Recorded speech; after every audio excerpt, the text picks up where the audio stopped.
માંજલપુરથી Atladara bridge બનાવવાનો project corporation દ્વારા હાથ ધરવામાં આવ્યો હતો ત્યારે કોંગ્રેસના પૂર્વ વિપક્ષના નેતા ચિરાગ ઝવેરીએ વિરોધ કર્યો હતો.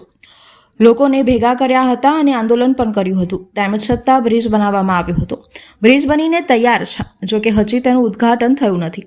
વડોદરા શહેર કોંગ્રેસ પ્રમુખ ઋત્વિજ જોશી સહિતના કાર્યકરોએ ગઈકાલે સાંજે સ્થળ ઉપર પહોંચ્યા હતા અને વિપક્ષના નેતા ચંદ્રકાંત શ્રીવાસ્તવને પણ સ્થળ ઉપર બોલાવ્યા હતા.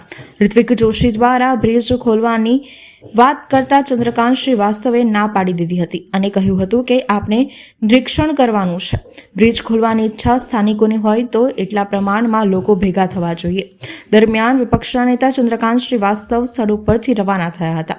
જો કે ઋત્વિજ જોશીએ કાર્યકરોને સાથે રાખીને બ્રિજને પ્રચાર માટે તુરંત જ ખોલવામાં આવે, નેતાઓના હસ્તે ઉદ્ઘાટનની રાહ ન જોવામાં આવે તેવું સૂત્રોચ્ચાર કરીને બેરિકેડ હટાવી દઈને બ્રિજ પર ચાલતા થયા હતા.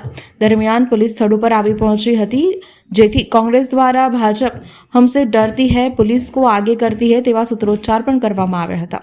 કોંગ્રેસના દેખાવમાં કેટલાક સ્થાનિકો પણ જોડાયા હતા. કોંગ્રેસ પ્રમુખ ઋત્વિજ જોશી અને કાર્યકરો દ્વારા સૂત્રોચ્ચાર કરી પોલીસનો વિરોધ કર્યો હતો. સ્થાનિક રહીશોએ મંતવ્ય આપ્યું હતું કે બ્રિજ જલ્દીથી શરૂ થવો જોઈએ, જેથી કરીને કોઈને જવામાં તકલીફ ના પડે. બાદમાં પોલીસે ઋત્વિજ જોશી સહિતના કાર્યકરોને પોલીસ સ્ટેશન બોલાવ્યા હતા. ભારતીય જનતા પાર્ટીના નેતાઓ જ્યારે ગભરાઈ જાય અને પ્રજા જ્યારે એમના વિરુદ્ધમાં થઈ જાય ત્યારે પોલીસ આગળ કરવાની આ એમની નીતિ છે. તમે જો આ બ્રિજ બનીને તૈયાર છે, સ્થાનિકોની માંગણી છે કે બ્રિજ ચાલુ કરો. આજે બોર્ડની પરીક્ષા ચાલે છે. અમને અહીંથી સ્થાનિકોના અમારા વોર્ડ પ્રમુખને ફરિયાદ આવી કે ધોરણ 10 અને 12ના છોકરાઓ જેને પેલી બાજુ ડીપીએસ જીપીએસ સ્કૂલમાં નંબર આવ્યો હોય તો આ બ્રિજનો ઉપયોગ કરે તો એ સમયસર એ બોર્ડની એક્ઝામમાં પહોંચી શકે. બોર્ડની પરીક્ષા ચાલે છે. સ્થાનિકોને આજે કોઈ બીમાર હોય કે એમ્બ્યુલન્સને લઈને જવું હોય, પેલી બાજુ દવાખાના છે, તો આ લોકો કોઈ સમજવા તૈયાર નથી. સત્તાના નશામાં ભાન ભૂલ્યા છે, માનવતા ભૂલ્યા છે. બ્રિજ બનીને તૈયાર છે. શું મુખ્યમંત્રીની ચાપલુસી કરવાની રાહ જુઓ છો કે તમારા ગૃહમંત્રી આવે, મુખ્યમંત્રી આવે ત્યારે રિબિન કાપશો, ત્યારે લોકાર્પણ કરશો? અરે બીજેપીના કોઈ નેતાના ખિસ્સાના પૈસાથી બ્રિજ બન્યો છે?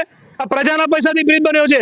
જે પ્રજા પરસેવાના રૂપિયા વેરો ભરે છે એ વેરાના રૂપિયાથી બ્રિજ બન્યો છે. તો શું કામ નહીં ખોલવાનો? અને બ્રિજ બનીને તૈયાર છે.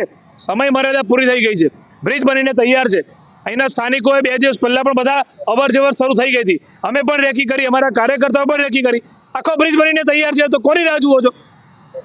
હવે શું તમે બેરિકેડ ખોલ્યા હતા અને બંધ કરવામાં આવ્યા? બેરિકેડ તો ખુલ્લા છે. પોલીસ આવીને ઊભી થઈ ગઈ છે. મેં તમને કીધું કે ભાજપના નેતાઓને જ્યારે પ્રજાના રોષનો ભોગ બનવો પડે ત્યારે પોલીસ આગળ કરી દે. તમે જોયું વડોદરામાં જ્યારે પૂર આવ્યું હતું, 1 વખતથી 2 વખતથી 3 વખત પબ્લિક હેરાન થઈ ગઈ, લોકો 3 દિવસો ભૂખ્યા તરસ્યા રહ્યા. ત્યારે પણ કોઈ સ્થાનિક કોઈ શહેરી છે ને ધારાસભ્યને અમે બોલ્યા તો ક્રાઇમ બ્રાન્ચને બોલાવી લીધા, પેલાને જેલમાં મૂકી. એટલે આ તો લોકશાહી નથી, આ તાનાશાહી છે. પણ સ્પ્રિંગને તમે જેટલી દબાવો ને એ ડબલ સ્પીડમાં ઉછળે. આ વડોદરાની આ માંજલપુરની પ્રજા છે ને, આ સાણી છે, આ જોઈ રહી છે કે તમે કેટલા સત્તાના નશામાં અભિમાન આવી ગયું છે, કેટલા મદહોશ થઈ ગયા છો સત્તાના નશામાં. આ પ્રજા તમને જેમને ખુરશી પર બેસાડ્યા ને, આ પ્રજા તમને ઉતારી દેશે. બીજેપીના નેતાઓ કાન ખોલીને સાંભળી લેજો. તમે જોયું છો, તમે તમારી હાજરીમાં કેટલા વાહનો અવર જવર થઈ ગયા. હવે પોલીસ જઈને ઊભી થઈ ગઈ છે.